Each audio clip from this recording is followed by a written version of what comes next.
Psychology booklet part 2 മനഃശാസ്ത്രം ഒറ്റ നോട്ടത്തിൽ.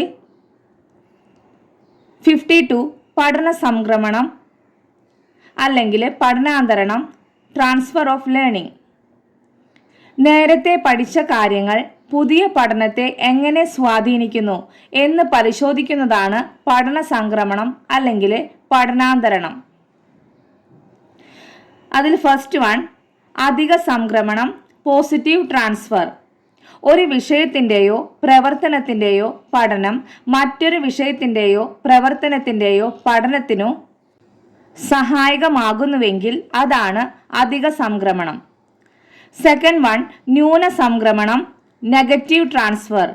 ഒരു വിഷയത്തിൻ്റെയോ പ്രവർത്തനത്തിൻ്റെയോ പഠനം മറ്റൊരു വിഷയത്തിൻ്റെയോ പ്രവർത്തനത്തിൻ്റെയോ പഠനത്തെ പ്രതികൂലമായി ബാധിക്കുന്നുവെങ്കിൽ അതാണ് ന്യൂന സംക്രമണം.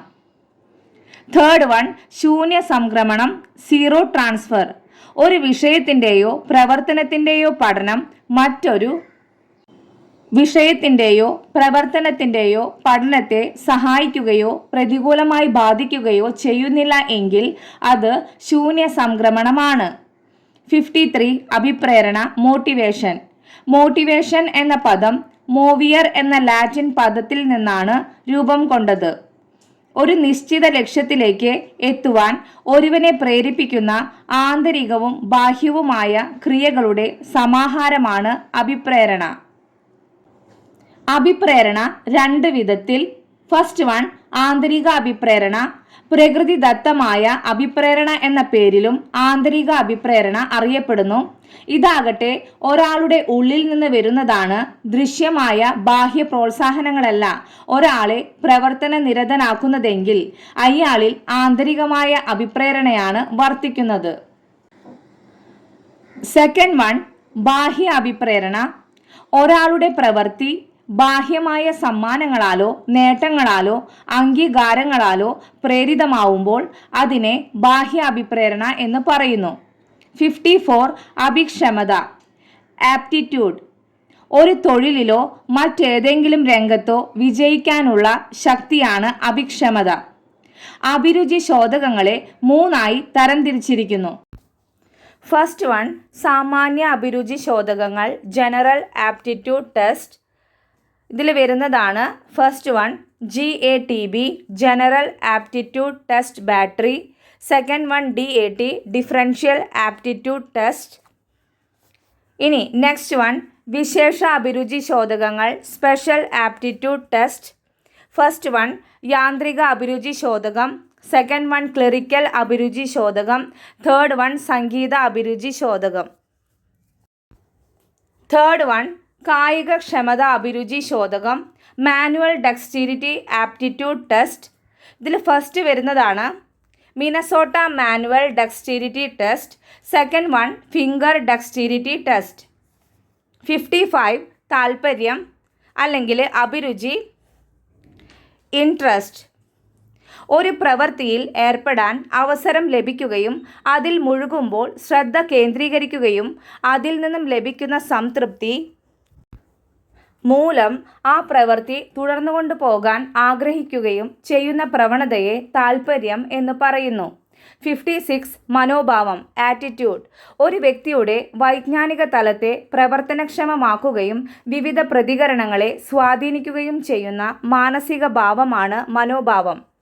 ആറ്റിറ്റ്യൂഡ് എന്ന വാക്ക് ലാറ്റിൻ ഭാഷയിൽ നിന്നുണ്ടായതാണ്. മനോഭാവം നിർണ്ണയിക്കുന്നതിന് തേഴ്സ്റ്റൺ, ലിക്കർട്ട് എന്നീ മനഃശാസ്ത്രജ്ഞർ മനോഭാവമാപിനികൾ നിർമ്മിച്ചിട്ടുണ്ട്. 57 പഠനശൈലി, ലേണിംഗ് സ്റ്റൈൽ. വിജ്ഞാനത്തെ സ്വീകരിക്കുന്നതിലും വിശകലനം ചെയ്യുന്നതിലും പുനരുപയോഗിക്കുന്നതിലുമൊക്കെ ഓരോരുത്തർക്കും അവരുടേതായ ശൈലിയുണ്ട്. ഇതിനെയാണ് പഠനശൈലി, ലേണിംഗ് സ്റ്റൈൽ എന്ന് പറയുന്നത്.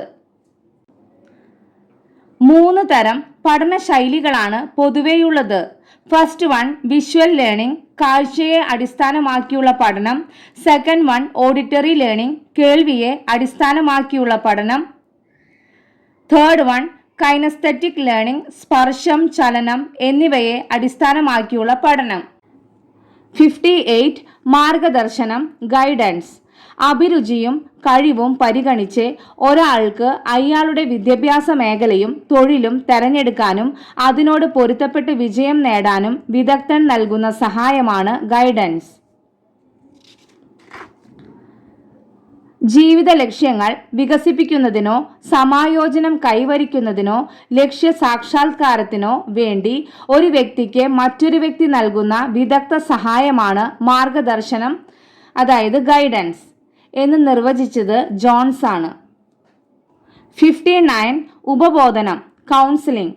ഒരു വിദഗ്ധ സഹായിയുമായുള്ള തുറന്ന ചർച്ചയിലൂടെ പ്രശ്നം തിരിച്ചറിയുകയും അത് പരിഹരിക്കാൻ ഉതകുന്ന ഫലപ്രദമായ ഇടപെടലുകൾ നടത്തുകയും ചെയ്യുന്ന പ്രക്രിയയാണ് ഉപബോധനം.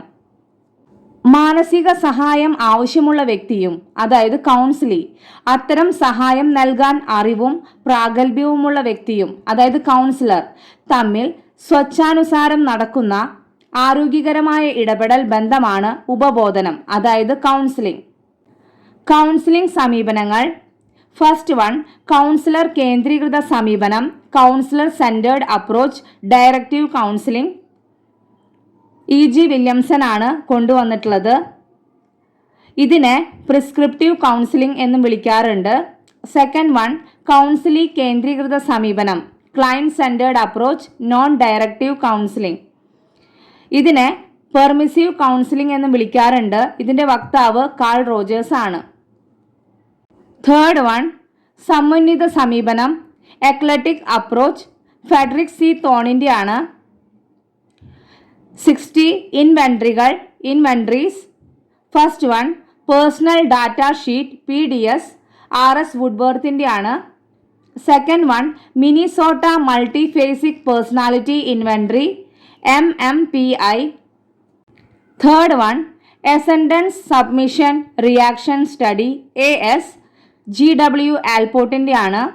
Fourth 1 Eysenck personality inventory, EPI, ഐസൻകിൻ്റെ ആണ്. ഇതോടുകൂടി പാർട്ട് 2 മനഃശാസ്ത്രം ഒറ്റ നോട്ടത്തിൽ നമ്മുടെ കംപ്ലീറ്റ് ആവുകയാണ്. 60 ആശയങ്ങളാണ് പാർട്ട് 2 നമ്മൾ ഉൾപ്പെടുത്തിയിട്ടുള്ളത്.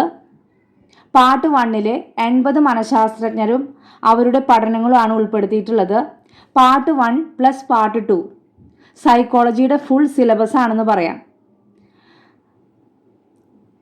അപ്പോൾ എല്ലാവരും നന്നായി പഠിക്കുക, സൈക്കോളജി ബുക്ക്ലെറ്റിനെ പ്രൊമോട്ട് ചെയ്യുക. Thank U.